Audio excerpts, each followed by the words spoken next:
Minista wa ũgima wa mwĩrĩ Ndagĩtarĩ Deborah Barasa nĩ aiyũkirie ũtongoria wa Ministry ya ũgima wa mwĩrĩ kuma kũrĩ Susan na Kumicha. Vaccination is indeed Akĩaria hĩndĩ ya mĩhang'o ĩno NIORITIE AKENYA metĩkĩre kwĩyandĩkithia rungu rwa mũbango mwerũ wa marĩhi ma ũrigitani SHA, kuona mũbango ũyũ nĩguo ũgakorwo ũkĩruta wĩra kuma tarĩki 1 ya mweri wa IKUMI. So I'm happy with the progress and I'm confident that we'll have a smooth transition. I have instructed the various teams handling critical technical aspects to redouble their efforts to ensure it is all systems go on the 1st of October 2024. As we prepare for the transition, I urge wananchis to register themselves and their dependents into the SHA to avoid last-minute rush. So let people continue to register through the USSD code *147#. Na ciĩgiĩ mũrimũ wa MPOX, mũrũgamĩrĩri wa motungata ma ũrigitani Ndagĩtarĩ Patrick Amoth augĩte ona gũtuĩka gĩtarũ kĩa Afrika kĩrabatara njanjo milioni 10 cia mũrimũ wa MPOX, ũgũri wa njanjo ĩno ti ũndũ ũrĩ mũhari-inĩ wa mbere gũkũ bũrũri-inĩ, kuona Kenya ndĩrĩ hatĩka-inĩ ya mũrimũ ũyũ. We are still in phase 1 where we have less in terms of our response plan.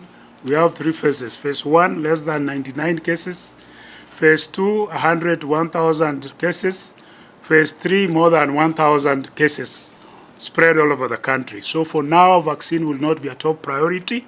We need to put in place the infection prevention control measures as our main prong of control of MPOX. When the cases, there's a surge in number of cases, then consideration will be made into the use of the vaccines at that particular moment. Mwena-inĩ wake Susan na Kumicha augĩte hĩndĩ ya ũtongoria wake ministry-inĩ ĩno nĩ mararĩire maũndũ matiganĩte marĩa matanyĩtwo gũkinyanĩrio, no mũhĩnga mũnene ũkoretwo ũrĩ ũkunderu wa kĩgĩna. There are many good things that we would have liked to do. Unfortunately, we didn't get the resources that we ought to have had. And that was not just the challenge of the Ministry of Health, it is the challenge across ministries, it is the challenge of the nation.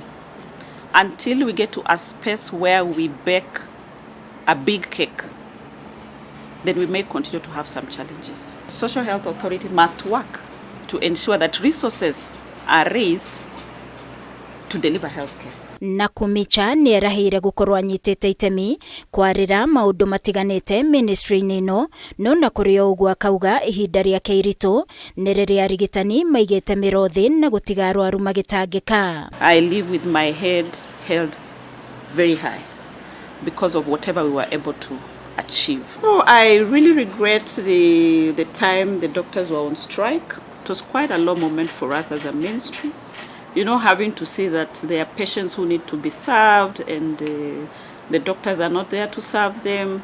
I must say that is one of the things that really was a low moment for me. Ndagĩtarĩ Barasa nĩ eranĩire gũtigĩrĩra Akenya othe nĩ maramũkĩra motungata makinyanĩru ma ũgima wa mwĩrĩ hatarĩ na mĩhĩnga kana moritũ maingĩ.